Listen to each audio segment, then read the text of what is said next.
Ladies and gentlemen, good afternoon and welcome to the second podcast episode of Off the Bench, featuring myself, Javon Tavares, the distinguished Kevin Cornegay, and the always memorable Sean Dustin. How's it going on out there, fellas? It's beautiful. Hey, man, it's going pretty good. Other than the fact that I lost my favorite beanie, messing around with my youngest son, man, trying to get him into the van. I put the beanie on top of the van.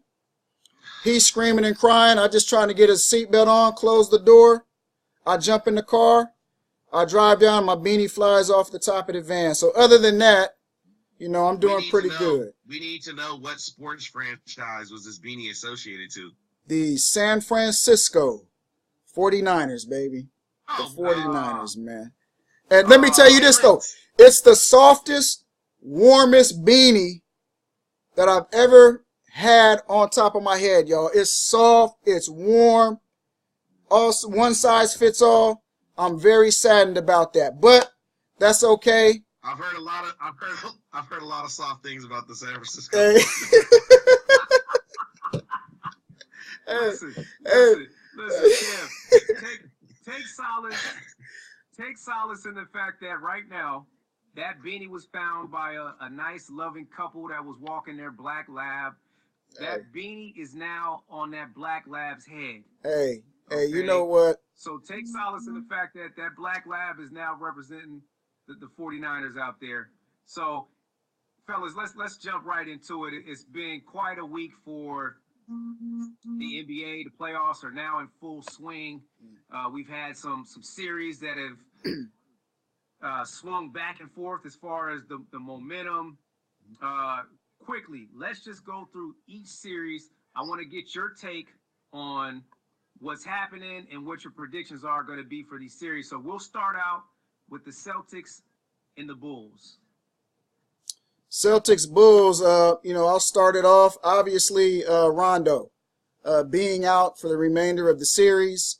And, he was dominating the series. So that was new life for the Celtics. Now, you still have to go on the road and get a win.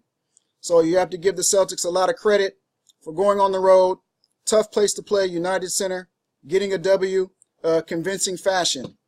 I still like Chicago in 6. I'm not as confident as I was. Now, before the series, I picked Boston in 7. But after the first 2 games, I just thought it was a bad matchup for the Celtics. So I went with Chicago in 6.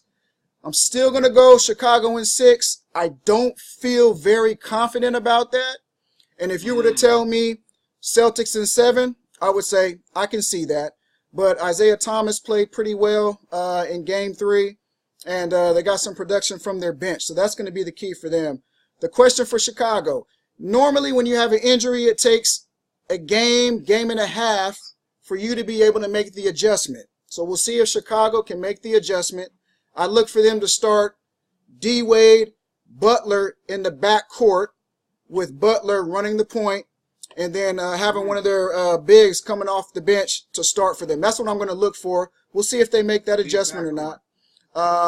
But still, I'm going to go Chicago in 6, barely and not very confident in that prediction. Sean, Celtics and Bulls, what's your take?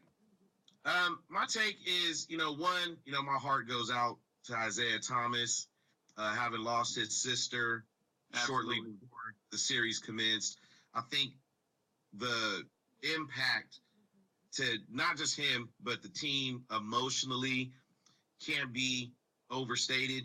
They came out, they didn't have the same presence, they were a little lackluster, and consequently, they dug themselves a 0-2 hole. I don't think it's indicative of the way they play overall, and I think as we get further away from that death and they've had time to process some of those emotions, their identity is a little bit more clearly represented. The Bulls, the loss of Rondo is huge. As Kevin said, he was dominating the series, and his perimeter defense, the ability to have Wade, Butler, and Rondo around the perimeter is big because they all anticipate passing lanes. They're all good on-ball defenders, and Dwayne Wade being amongst the top all-time leading shot blockers at the shooting guard position. Without that anchor on the perimeter, I really think that they're going to struggle containing Isaiah Thomas, and he's going to be able to get other people opportunities. I have the Celtics in 7, and I really believe now that the momentum has swung, I can't have Jimmy Butler with the ball in his hands all the time. He does really good coming off the ball, getting it in an isolation position, and being able to really make strong moves, but I don't like him over-dribbling. Dwayne Wade's ball security has been suspect this year. I've seen a number of times where he's gotten ripped, really one-on-one opportunities, and he's not the playmaker that he once was. He can't get by people the same way, although he still has nights where he's explosive, and without back-to-backs, he's able to get some rest and get in the training room. I have the Celtics in 7. You know what? I'm going to have to agree with you there, Sean. Mr. Kevin Cornegay is one of the best analysts out there that you're going to find on this one. I agree with you. I think the Chicago Bulls have missed their window. When they jumped up 2-0 and they were riding off that emotion of being able to get home court while they were in Boston. Now, granted, it's a cruel business, fellas. We know it. You definitely don't think that the Chicago Bulls are going to take it easy on the Celtics because of what happened to Isaiah Thomas. But I will say this. Isaiah Thomas wasn't himself, even though he produced in those 2 games. But clearly the team had been affected emotionally by what their brother was going through. I think this victory that they got in Chicago, I think that puts them back on track. And, of course, as you mentioned, Sean, the injury to Rondo is huge. Rondo, huge, absolutely huge. That playoff experience between Rondo, Wade, and with Jimmy Butler being a top 15, top 20 player, I think jumped on the Celtics at the right time. But I think they have the Celtics' full attention, and I think that they've missed their opportunity and their window. So we'll stay tuned. We'll stay focused on this series, but I agree with you. I think Celtics end up winning in 7. Okay, Moving on to our next series, the Cavs and the Pacers. My lordy, the Cavs and the Pacers. Mr. Cornegay, what say you about this series? I thought it was an unbelievable performance by King James in Game 3, being down 26 at the half, and it also showed the immaturity of the Indiana Pacers. But I think more so than not, this was King James. It was another signature game, and many signature games for King James. He brought the team back with the bench, and that also tells you, when he wanted those playmakers, he wanted those extra guns. He wanted management to bring those guys in. They paid dividends the other night. So you look at the Pacers, the series is over. Paul George, now you start to think about the offseason for the Pacers. What happens with Paul George? I think he wants to get down to L.A., and they just blew a gigantic opportunity. You look at the series, they could easily be 2-1 Pacers. They missed the game winner in Cleveland, lose by 1, and then up 20-25. They were up 20 with about 4.5 minutes in the third left in the game. And then King James goes on a torrid run. That's what he can do. It also shows you this, how vulnerable the Cavs can be, but how King James can get them out of any situation that they find themselves in. And this is why we say the Cavs will get back to the finals, and they have a puncher's chance, more than a puncher's chance, to beat Golden State or to beat San Antonio, whoever comes out of the West, because you have the ultimate time bomb in King James, LeBron James. And so just an incredible performance. Still, I do worry about defensively. If they can defend they're going to have to defend for at least 36 to 42 minutes once they get to the finals. They're going to have to lock in defensively. They're not going to be able to go down 25 against the Spurs and be able to get a win. So I still want to see them improve defensively, but offensively, they're so explosive. They've got the best player on the planet, and he showed again why he's the best. And Cleveland's going to roll right back to the finals. Sean. Yes, sir. Cavs Pacers. What's your take? Here's what I think.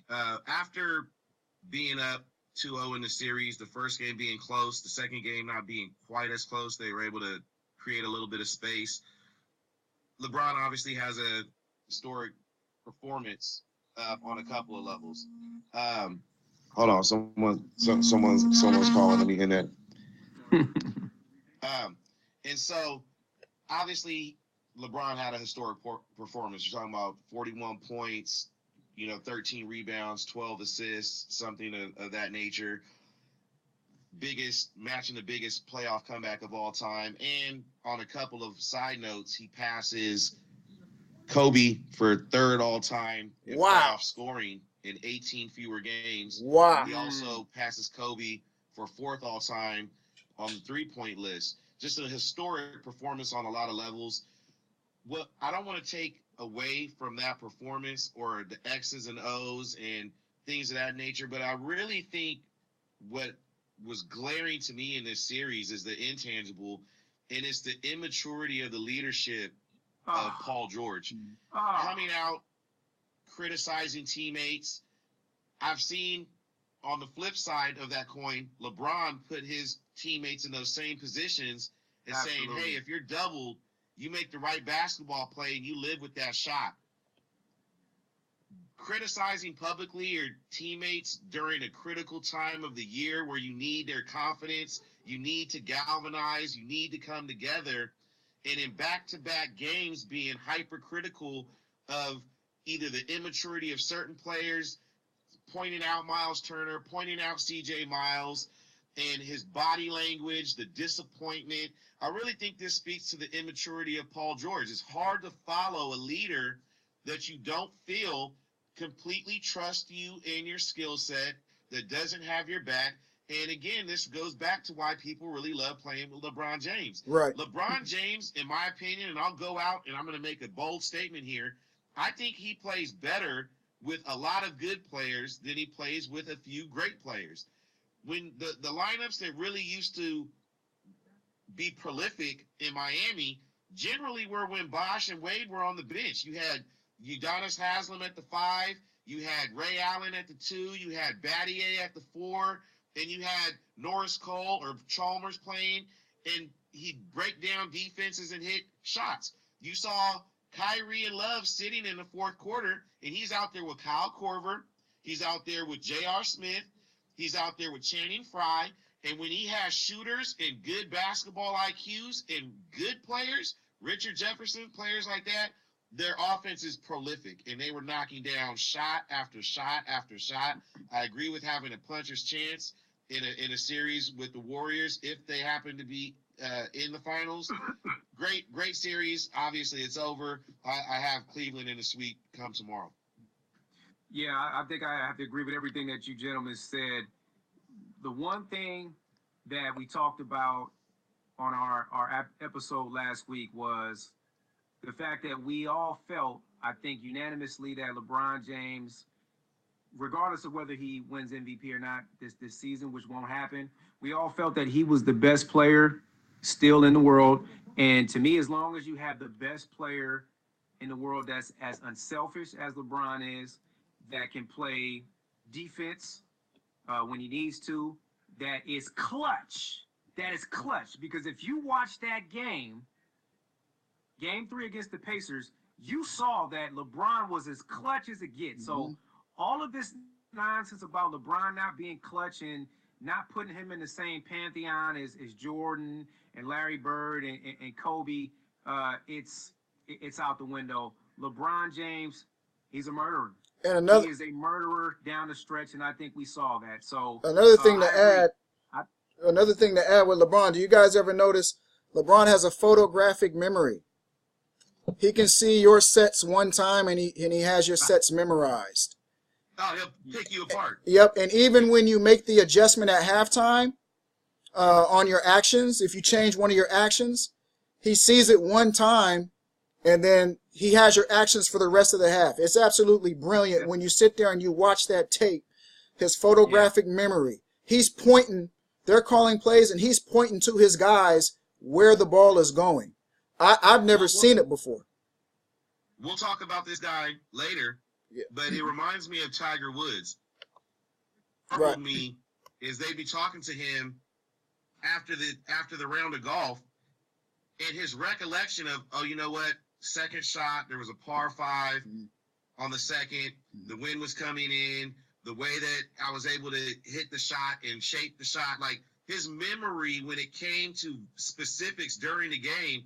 I'll hear LeBron say, well, you know, in the second quarter, they switched the pick and roll here. Yes. Once they stopped doing that, we saw that we were able to do this, and we were able to, you know, he sees the things before they happen. He's kind of a savant when it comes to basketball IQ. And he's been able to shred them once they declare what they really want to do. Once they sees the adjustments and they start declaring how they're going to play certain actions, and he's able to get to the third or fourth option in a set, he doesn't mind that. Right. He does not mind having to go to the third or fourth option in a set. Absolutely, I agree. Gentlemen, with all due respect to the Raptors and Bucks and the Wizards and the Hawks, we're going to skip on over to the Western Conference. Give me your thoughts on Warriors, Blazers, particularly with Kevin Durant out of the lineup. Do you think it's a good thing that they're playing so well without Durant, or do you think that there's a premium for Durant to be back in the lineup, because they're definitely going to need the services of Kevin Durant when you start going against teams like the Spurs, even a squad like the Clippers, and we definitely know against the Cavs, you're going to need Durant. So is it a little bit of fool's gold that they're playing so well right now without Durant? I've heard comments that, hey, you know, they don't really necessarily need Durant at this point with the way they're playing. You need Kevin Durant to get out of the West. And if you need Kevin Durant just to get out of the West, that means you need him to win a championship. Golden State will not win the West without Kevin Durant. So what you do with him? They've already proven that. Yeah. You handle him with kid gloves. You handle him with kid gloves. You make sure he's 90 to 100% on that calf. I wouldn't even play him today. I just looked. He is going to go today. And so, you know, you're not winning a championship without him. Now, the individuals who are saying the Warriors are a better basketball team without Kevin Durant, they're not taking into account you no longer have the deep bench that you had last year. Harrison Barnes gone, Bogut gone, Barbosa gone, Spates gone, and then Livingston, I think he's on the mend as well. He's dealing with some issues, injury issues. And then even the guys that... Kev, let me interject real quick. Was Barnes ever... Say it again?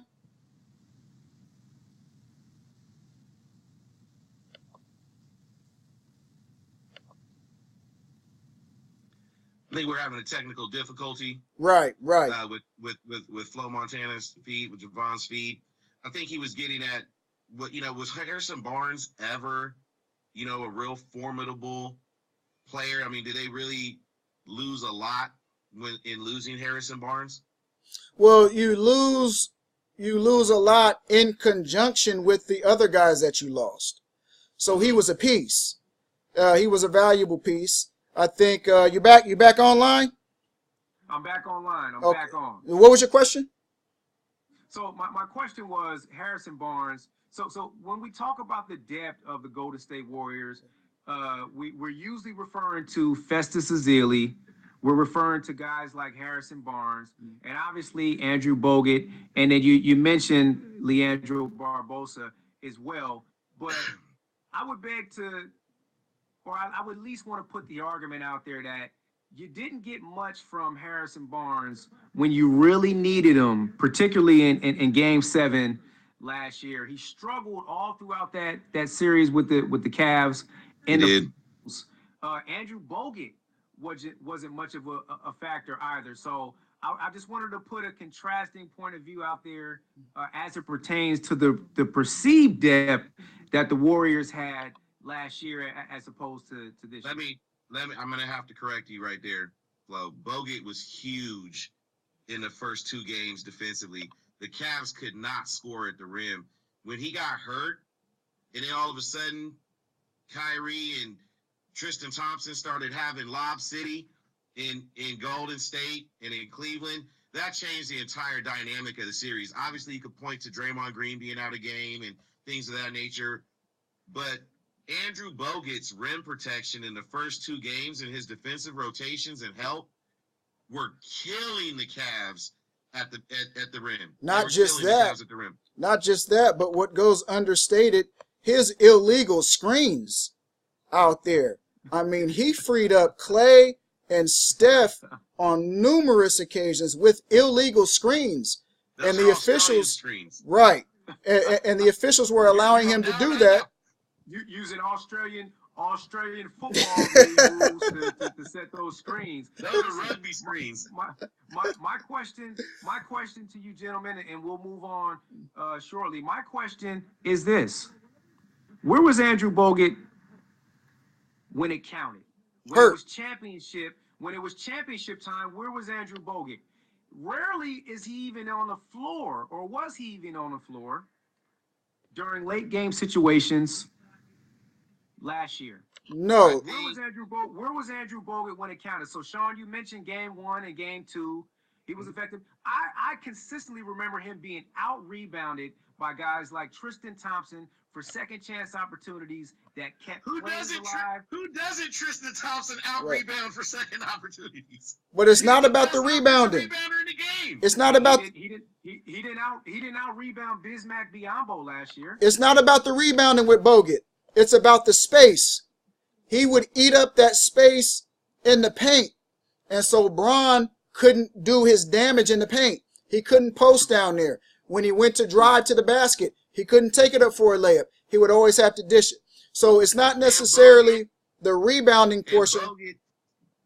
Bogut is a very skilled internal passer out of the post as well. He hits cutters, he hits slashers, and he has a high basketball IQ. He's not fleet of foot. He's slower than camel snot on a winter morning, but he can pass the ball internally. He has a high IQ, and he has a lot of skill. He just doesn't have a lot of talent. He's got a lot of skill at getting injured. But moving on. Next series, Spurs, Grizzlies. Grizzlies showed a lot of heart, a lot of determination to make the series 2-1. What direction do you guys see this series going in from this point? Spurs in 6. I like what Memphis did the other night. They played their style of basketball. They got the calls to go their way. Their head coach, his name is escaping me right now, but Tisdale, yes. $30,000 lighter in the pocket, I believe it was. But it was all worth it because they got a lot of calls. They got to the free throw line. They started Zach Randolph. I thought that was a great move. And so I really like what I'm seeing from Memphis. I wouldn't be surprised if they tied the series up tomorrow and went 2-2 going back to San Antonio.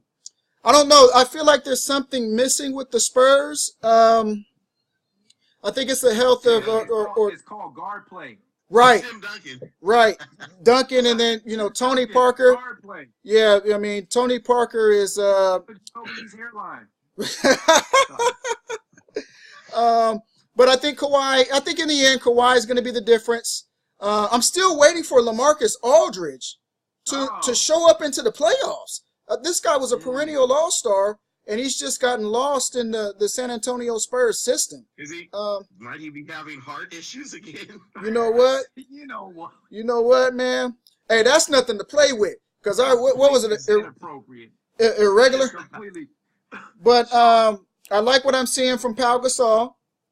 And we'll see. I still like the Spurs in 6 games. Kawhi Leonard will get this team to the next round.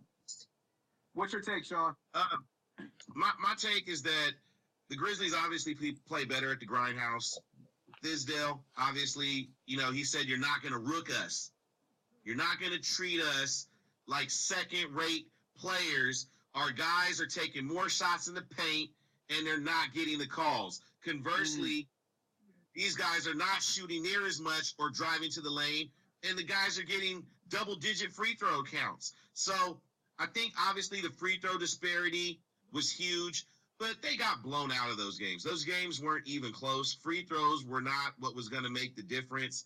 The level of effort and really the level of execution, both offensively and defensively, were suspect for the Grizzlies the whole time.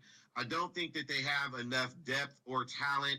I think Tony Allen not being out there to defend hampers them. Even though he's advanced in age, he has remained one of the elite defenders in the league, an all-team defensive type player. And I think that hampers them some. They don't have a lot of great players. Connolly, I think, is an underrated point guard. Obviously, Zach Randolph and Marc Gasol are more advanced in age, and they don't have a whole lot of options outside of them. They're trying to patch the holes by starting Zach Randolph and get some offense earlier in the game instead of digging themselves a hole. But ultimately, I think the execution of the Spurs is going to be too much. I have them 4-2. And guys, Memphis, for years they've had these 2 bigs. They've had Tony Allen on the wing, but they haven't added any shooters for me whatsoever. No shooters. And until they add shooters that can open up. Supposed to help. What was that? Parsons was supposed to help when they had him. And what's the problem with him? He can't stay healthy. And they did have Mike Miller for a while. Right. But, yeah. Right.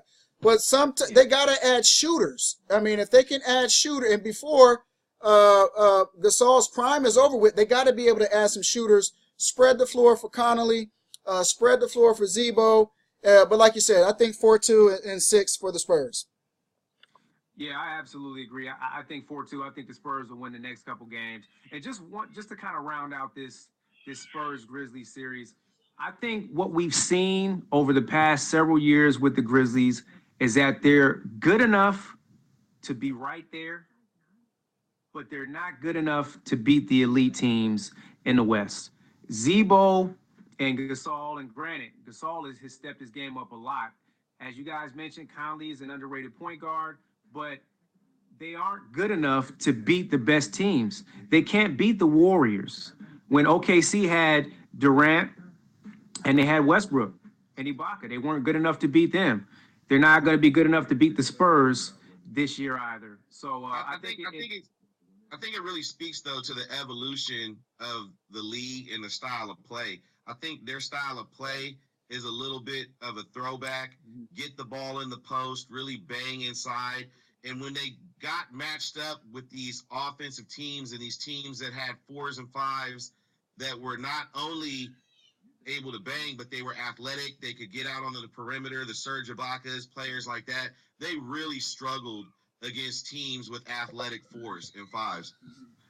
And again, Kev, to your point, that's where the shooting comes in. When you go into the big fellas, if you have shooters that are able to knock down shots, because let's be honest, it's a 3-point shooting game nowadays.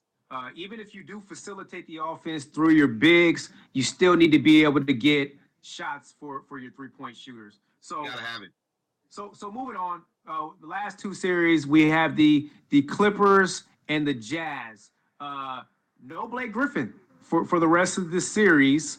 Potentially no Rudy Gobert for the Jazz. I think Chris Paul showed that he's still one of the great point guards in the league with a clutch performance last night, 34 points, 7 rebounds, 10 assists. Who do you guys see outlasting the other in this series? I just got back. I'm on kid duty right now, but what series are we in? Clippers, Utah. Clippers, Utah. Okay. Right now, I got Utah winning the series. Now, I picked the Clips in 5 or 6. Which was a bold prediction. You said that they would give the Warriors some problems. Right. And my wife's been laughing at me ever since I made that prediction. She's like, "What's up with your clips?" First of all, there's not my clips, so let's be clear about that. But the fact of the matter is, Blake Griffin out for he got a Clippers beanie now. Yeah. Chris Paul, phenomenal point guard. I still think he's top 5 in the league. Absolutely. Being under 6 foot, the things he can do with the basketball. No Blake Griffin though. I don't know how they're going to be able to win this series. Surprise. He was he can't stay healthy, but he was the one matchup problem that the Jazz, they couldn't deal with. It'll be interesting. He was averaging 25 in that series, Kev. Yes, he was. Not only that, it was another lower leg extremity type of injury as well. So his legs are failing him for the last couple of years. They'll have to get that checked out. I think that I got the Jazz in 6. I just don't see how the Clips can recover. Emotionally, I like the heart they showed last night. I was waiting for them to show the type of championship heart and mettle to be able to handle the adversity. They were in a lot of adversity last night. They were down throughout the entire game. They were able to come back and get a win, but I just don't see how they're going to be able to recover with this injury. I don't like Jamal Crawford's game right now at all, especially defensively. They go right at him defensively. I think Gordon Hayward finally saw the lid come up off the basket. I think it's going to ignite him, and he'll be a force to be reckoned with. George Hill's playing okay right now, but I really like what Derek Favors has given them on the inside. And I'm expecting the Jazz to be able to win this thing in 6. I think that this playoff run for the Clippers is over. And a bigger question is, what do you do with the Clips? Because I only think they have about 3 or 4 games left in this season, in this Clipper era. Yeah, I'm gonna agree. I think they're gonna end up having to blow that team up. I think this isn't the first time, even when Blake has been healthy, that he hasn't shown up for a series. Right.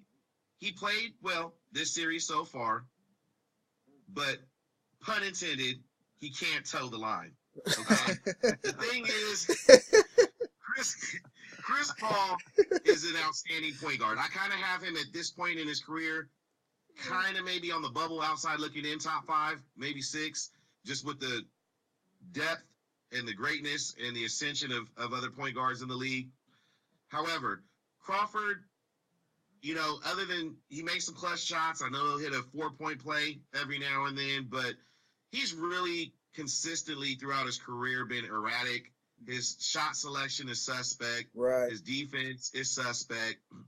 I was really into the Clippers a couple years ago with Chris Paul and Blake Griffin and Redick, and I really thought once Paul got on a team that had a front office that supported, was willing to go get players, that it was a foregone conclusion this guy was going to be in the finals. He's a consummate professional and competitor. However, I think people don't like to mention also that he was the reason that DeAndre Jordan wanted to leave.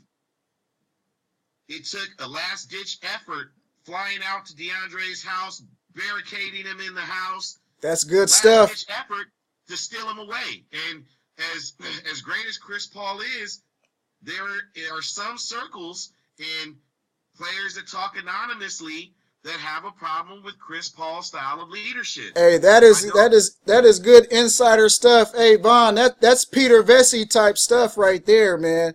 With that insider stuff, man. Good stuff. So I just think the Clippers for the last couple years have been fool's gold. Ever since they blew it in Houston a year or two ago, I really have counted them out. And I think their window has already closed. The time has been ticking. It's time to blow up that team. Gordon Hayward is better than people think. He's gritty. I thought the loss of Gobert was huge, but players stepped up. ISO Joe hits a last-second shot.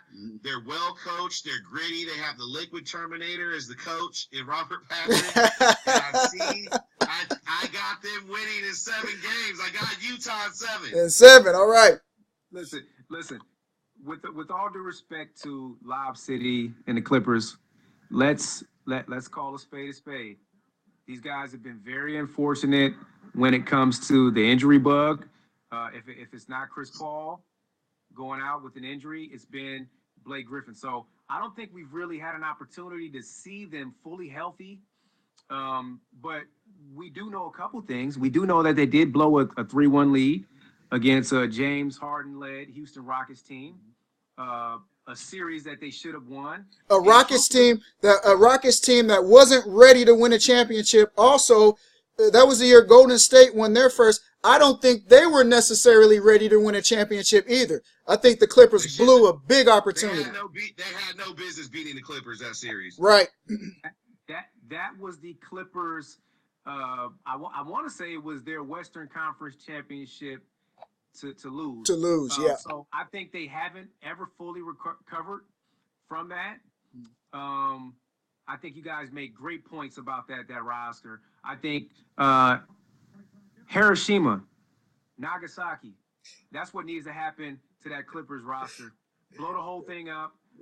Just one more thing about Jamal Crawford. I absolutely agree with you. His shot selection has been terrible. Now, Crawford has always been an ISO type basketball player. Never really much of a defensive presence. He gave you that spark off the bench. He's a guy that has a great crossover, has a great handle, very streaky shooter, resembles E.T. very much if you ever take a look at him closely. But he hasn't been able to get any of those shots to phone home this series against the Jazz. And just one more thing about the Jazz. I watched that game closely yesterday evening in the fourth quarter. Gordon Hayward had 2 or 3 air balls when it counted. There were no other scorers that Utah Jazz could turn to, even ISO Joe. I think he got maybe 1 or 2 baskets, but it was something like a 12-0 run spearheaded by Chris Paul, which is what eventually got the victory for the Clippers. But I'm not quite sold on the Utah Jazz. It was very revealing, their performance in the fourth quarter. I thought Gordon Hayward had a tremendous first half, but you can't airball 2 or 3 times while you're still close and have an opportunity to win a game. Right. I've seen Kobe do that in playoffs, and he's like heralded as like one of the greatest ever. But we don't have but Kobe was a rookie, and he wasn't an alpha dog on the team at that time. He thought he was. Gordon Hayward, an all-star, alpha dog on that team, wasn't even close to making the shots that he put up that he airballed. Right. So with that said, I'm going with the Clippers. I think they could be up 3-0 in this series, if not for a great shot by Joe Johnson in game 1. And I think Chris Paul is definitely going to lead the Clippers to a victory in this series. So, you know what? Quickly, because we need to move on.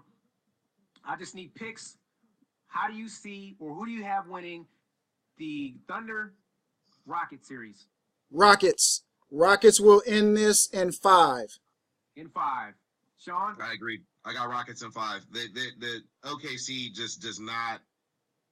I'm not gonna say they don't have the firepower. I mean, they don't. They don't have the firepower. You're right. Yeah, even when they did get the ball, they couldn't do anything. They're not optimizing their sets, but either way, they just don't have enough talent. I think Lou Williams has been huge for the Rockets. Gigantic. Made some clutch shots. This guy literally may have the hugest mouth I've ever seen. Patrick Beverly looks like a Muppet, man, but he's been playing some inspired ball. He's knocked down clutch shot after clutch shot. So is Lou Williams. They're too talented for OKC. OKC loses in 5 games. All right, I got Houston in 6 games. Excuse me. I think OKC will find a way to scratch and claw, get one more. But as you guys mentioned, I think the disparity in talent is evident. Even with OKC shooting 55% yesterday, it seemed like it was an uphill battle. Yeah. Even though they shot 55%. I don't need any point guard ever. in a regulation 4-quarter game to shoot 48 times. That's not fair. That's not fair. But go ahead. Look, here's my thing, and I understand that you have to take over the game and you need to shoot more than other people. 48 times. There's 48 minutes in a game. He shot on an average a shot every minute of the game, whether he was on the court or not. He was shooting from the bench, Kevin. In the fourth quarter, his teammates were 2 for 13. What do you guys want him to do? What do you want him to do? What was his shooting percentage? Oh, well, his shooting. What was he in the fourth quarter? 1 for 14 or something? If you're gonna tell me that 2 guys are gonna shoot bad percentage wise, I'd rather it be Russell Westbrook than anybody else. Victor Oladipo, anybody else. I'd rather have Russell Westbrook shooting the basketball. And it's the fault of the Oklahoma City. Oklahoma City built this roster this way. They drafted Kevin Durant, and then they went out and they got a combo guard. Russell Westbrook was a 2 guard at UCLA. Remember, Darren Collison was the point guard. Russell Westbrook was a 2 guard. So they drafted a combo guard, and they wanted to convert him to point guard. And when they drafted James Harden, when those 3 were on the floor, KD, Westbrook, and Harden, who was the playmaker? James Harden. James Harden was the point. And then Westbrook was on one wing, KD was on the other wing. So this is the fault of Oklahoma City upper management, okay, drafting a combo guard and also asking him to be one of the primary scorers. When KD was there last year, their primary scorers, KD and Russell Westbrook. So I'm going to agree with you that the front office and Presti has not made the best moves to surround Westbrook with the talent that he needs. Right. He's an improved passer. He's a great rebounder, and he's a prolific scorer. However, I think in a game where you have to utilize your teammates, and I understand that it's a make or miss league. Sometimes shots don't go down, but it doesn't mean you stop making the right basketball players. You have to have faith in the system. You have to have faith in your sets. And just because shots go down, you can't jump shit and abandon the game plan. This is the time in the league, in the series, in the juncture in the season, that is paramount that you stick to your game plan, that you let the coaches make proper adjustments, and you live with the results. You can't shoot 1 for 14. You can't get to 1 to 14. If you already see the missing shots, you have to start getting to the line. You have to get other guys involved and make the right basketball plays. I just can't justify shooting 43 times. Here's the thing, Sean. Here's the thing. And I love Westbrook. Russell Westbrook is the game plan for the OKC Thunder. And as far as us saying that the OKC front office hasn't necessarily surrounded Russell Westbrook with the players that he needs, keep in mind they had Kevin Durant last year. Keep in mind this was a 2-headed monster, and they were one of the more talented rosters in the league. Everybody was saying it. If there was a team that could challenge the Golden State Warriors, or if there was a team that could challenge the Cleveland Cavaliers from a talent standpoint, it was the OKC Thunder. So I think because they had 2 MVPs. They had 2 MVP caliber players. Right, but this has been a transition year. So to be honest, Sam Presti hasn't had the opportunity to necessarily surround Russell Westbrook with the type of players that would be conducive to winning and him not taking 40 shots. Now, I think he did pull a good trade when he sent the young point guard. I forget what his name is, but they got McDermott and they got Taj Gibson in return. I need more Taj. I need more McDermott. I wish he can get more minutes. But real quick, the last thing on this is, Sean, you're right about your point. You don't want your point guard shooting that much, but I think, and you want your point guard to trust the process. That's the next step in the evolution of Russell Westbrook. Just trusting a little bit more in his teammates, trusting a little bit more in the process, and I think he'll get there. He's phenomenal. He's the MVP. He'll get there. I mean, obviously our job is to give our opinions and be critical at some point. But I should have prefaced it by saying OKC has overachieved. Yes, they have. They shouldn't honestly even be here. Like if you look at their lineup, I didn't think they'd be here at the beginning of the year. Right. the fact that they are here is a testament to Russell Westbrook's tenacity, his gameplay, and his execution, and his belief in himself, and galvanizing that team. So they're just outgunned right now. They're facing a better team, and maybe he is forced to shoot more shots than maybe even he's comfortable taking. Right. Absolutely. Absolutely. And I'm going to tell you why. We talk about trust. We throwing the word trust around as if it just grows on trees. When he trusted his teammates not to blow a 12-point lead when he went to the bench, right? What did they do? They blew the lead. They blew the lead. They gave it up. So we're talking about trust. They blew the lead and they blew the game. So Westbrook, being the competitor that he is, started to make some bad decisions, started to take some bad shots because he didn't trust the team. But the team didn't necessarily put themselves in position to earn that trust either. Hey, Bob. They stunk it up. Bob, that's a good point. We got one more. Yeah, time for one more. Topic. Looks like we have time for one more topic. Aaron Hernandez committed suicide, or at least that's what they tell us. I believe it was on Thursday. There's numerous reasons or conspiracy theories as to why he did it. There's been some information that's come out since that time. About maybe an alternative lifestyle that he was living and things like that. I personally feel those accusations may be a little unfair because Aaron is not necessarily here to defend himself. And the internet is going crazy. Internet has absolutely no chill. But I would like to get your guys' take on just the whole Aaron Hernandez situation. Just as a whole, what's your take on this? Well, for me, sadness in every way. Sadness for Odin Lloyd's family.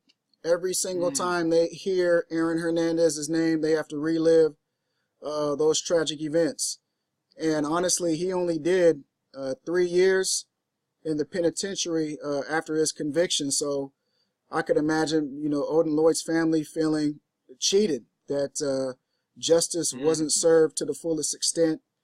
Sadness for the families of those two individuals. Their names are escaping me right now, but the other two young men that Aaron Hernandez killed in Boston. Sadness for their families. Their families were in the courtroom day in and day out, and they were there. They were there with the verdict. They rushed out of the courtroom after the verdict, but Aaron Hernandez beat that double murder case. So I feel a lot of sadness for that family. I'm pretty sure they felt they got zero justice. Sadness for Aaron Hernandez's 4-year-old daughter, whose lasting memory is probably seeing her dad behind plexiglass, not being able to hug her father, not being able to have her father tuck her into bed at night. So a lot of sadness for that young girl. And believe it or not, sadness for Aaron Hernandez's girlfriend. She fell in love with a bad guy. I don't necessarily believe that she knew he was a bad guy. I don't necessarily believe that she knew about his criminal activity. Aaron Hernandez was a psychopath. He lived 2 lives, double lives. And I'm very, very sure that he was able to shield his family away from what he really was doing. I read an article in a magazine, Aaron Hernandez's brother, older brother, he didn't even know the things that his brother was getting into. So I think he hid this lifestyle from those that were close to him. And remember, a lot of people don't know this. He was at when he was at Gainesville, Florida, he killed some more people. He was in a gang down there in Gainesville, Florida. He bodied at least 2 or 3 people down there. Now, I know a lot of people are not talking about that. He was never brought up on charges. Yeah, he was doming people out there. Yes, he was. So he was really with the business. He was. So that's it. As far as any feelings towards Aaron Hernandez, the person, I don't have any. All right. There's two words that really come to my mind when it comes to this whole Aaron Hernandez story. Tragedy and closure. I think you think about kids that want to grow up and realize their dreams and play at a high level at elementary, junior high, high school, get collegiately, get to the league, not only get to the league, but get to the best team in the league, win championships, contracts, and literally have everything in front of your face that you dreamed for. You got there, but you can't marginalize this civil war and the demons that people wrestle with. This individual has obviously been troubled for a long time.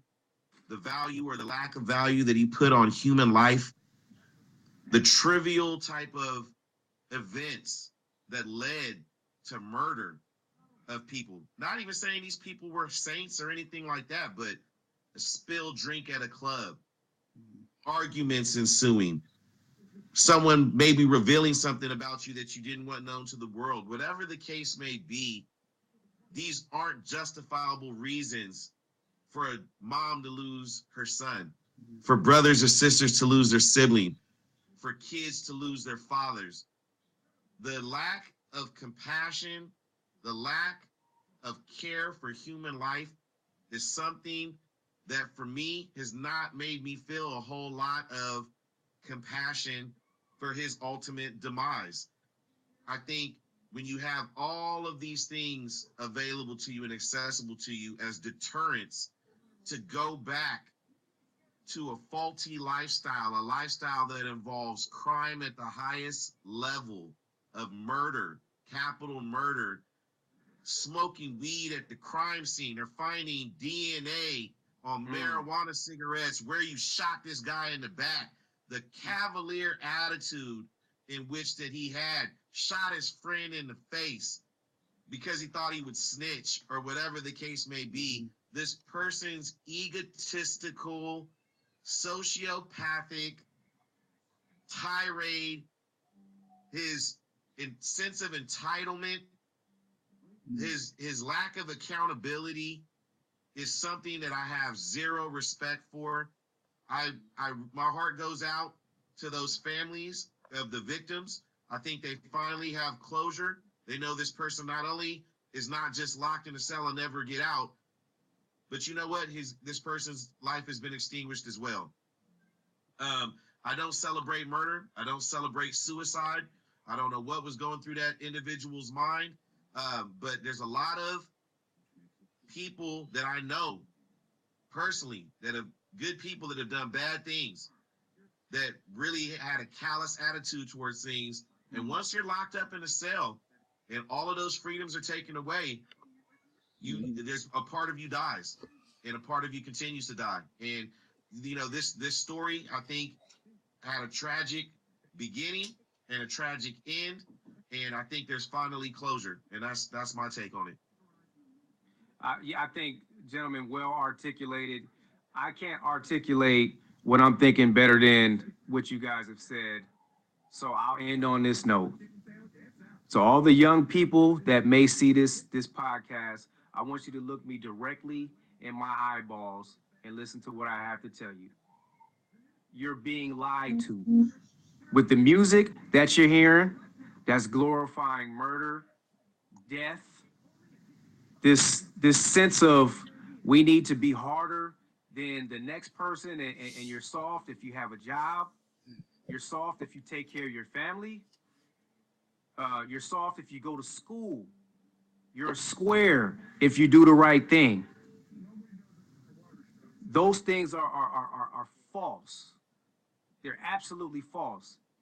You've been lied to, okay? And I think people like Aaron Hernandez are the prime suspects. They're the prime examples that lets you know it's way realer than what you could imagine. Aaron Hernandez had an athletic gift that he could capitalize on monetarily. He was set up for the rest of his life. And some of the activities that he engaged in before he actually made it to the NFL are activities that he continued to engage in after he had already made it, which makes zero sense. Absolutely no sense why you would want to become a gang member, and this is not related to Aaron Hernandez, but why you would want to become a gang member after you've already had some measure of success.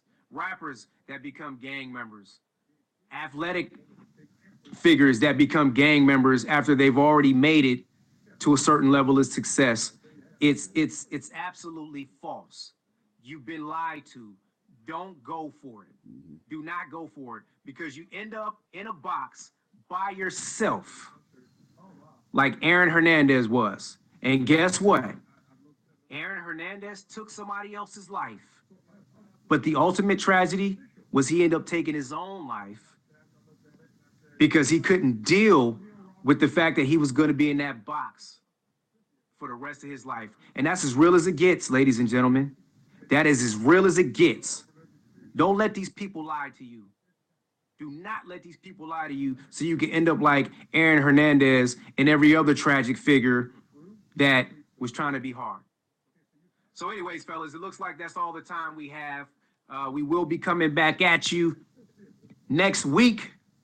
Off the Bench podcast featuring myself, Javon Tavares, Kevin Cornegay, Sean Dustin. Gentlemen, another great episode. We coming right back at them next week. Signing off, y'all. Have a blessed weekend. Have a blessed week, folks. Peace.